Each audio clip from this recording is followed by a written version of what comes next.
අද දවසේ මා ඔබ සමග බෙදා ගන්නට යන මේ කතාව නම් මනං කල්පිත කතාවක් නෙවෙයි. සැබෑවටම සිදුවෙච්ච අත්දැකීමක්. මම දන්න හිතවත් පාලකවරයෙකුට සිදුවෙච්ච සිද්ධියක්. දවසක් මේ පාලකතුමා නිදාගෙන ඉන්නකොට ඔහු කෑ ගහන්න පටන් ගන්නවා හීනෙන්. ගෑනු කෙනෙක් ඕනා, ගෑනු කෙනෙක් ඕනා, ගෑනු කෙනෙක් ඕනා කියලා.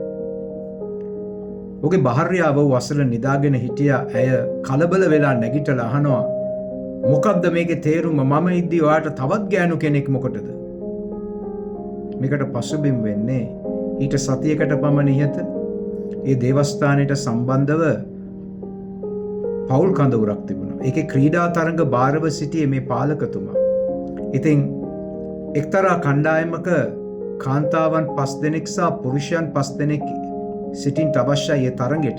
නමුත් එක කාන්තාවක් ඒ කණ්ඩායමේ අඩු නිසා මේ පාලකතුමා කෑ ගගා හොයන්න පටන් ගන්නවා. ඒ කණ්ඩායමට අයිති අය අතරේ ගෑනු කෙනෙක් ඒ කණ්ඩායමට සම්බන්ධ කරගන්න. ප්‍රේමවන්තය, අද දවසේ මා ඔබට කතා කරන්න යන්නේ අපේ ජීවිතේ අපට සිටිය යුතුම චරිත 3ක්. ඒ අය කාන්තාවන්ද පුරුෂයන්ද කියන එක නොවේ වැදගත් වන්නේ. නමුත් ශුද්ධ බයිබලෙන් මා ඔබට උදාහරණයක් හැටියට ගන්නේ කාන්තාවන් 3 දෙනෙක්. පළමුව, අපේ ජීවිතේ අපට සිටින්නට ඕන අප වෙනුවෙන් මැදහත් වෙන කෙනෙක්. විශේෂයෙන්ම අපි මේ කාරණාව දකිනවා එස්තර්ගේ ජීවිතේ. විශේෂයෙන් එස්තර්ගේ පොතේ 4 වෙනි පරිච්ඡේදයේ 16 වෙනි වගන්තියේදී අපිට පේනවා එස්තර් තමාගේ ජාතිය සෙනග වෙනුවෙන් निराहारව සිට යාඥාවෙන් මැදහත්කම් කරනවා. නීතියට පටහැනි වුණත් රජතුමා ඉදිරියට තමුන්ගේ සෙනග වෙනුවෙන් ඉදිරිපත් වෙන්න, ඔවුන් වෙනුවෙන් මැදහත්කම් කරන්නට ඇය වගකීම බාර ගන්නවා. මරණයට වුණත් තමන්ගේ ජීවිතය කැප කරන්න තරම් ඇය නිර්භීත වෙනවා. ප්‍රේමවන්තය, අපටත් සිටින්න අවශ්‍යයි මේ විදියට අප වෙනුවෙන් කැප වෙන, මැදහත්කාරකම් කරන අය. දෙවනුව, අපේ ජීවිතයේ සිටින්න ඕන අපිව අත් නාරින කෙනෙක්. රුත්ගේ ජීවිතය මේකට කදිම උදාහරණයක්. රුත් 1 වෙනි පරිච්ඡේදයේ 16-17 වෙනි වගන්තිවල ඔබට පේනවා රුත් තම නැන්දනියට ප්‍රකාශ කරන ප්‍රකාශනය. ඇය අවසානයේදී කියනවා, මරණයෙන් මිස වෙන කිසි දෙයකින් අපිව වෙන් කරන්නට බෑ. ප්‍රේමවන්තය, මේ ආකාරයෙන් ඔබේ ජීවිතෙත් කවදාක්වත් ඔබව අත්නාරින, ඔබේ ජීවිතයේ දුෂ්කර කාලයන් වලදී ඔබ සමග සිටින කෙනෙක් ඔබේ ජීවිතෙත් සිටින්නට අත්‍යවශ්‍යයි.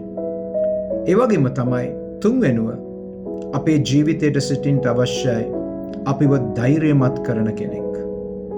දෙබෝරා මේකට කදිම උදාහරණයක්.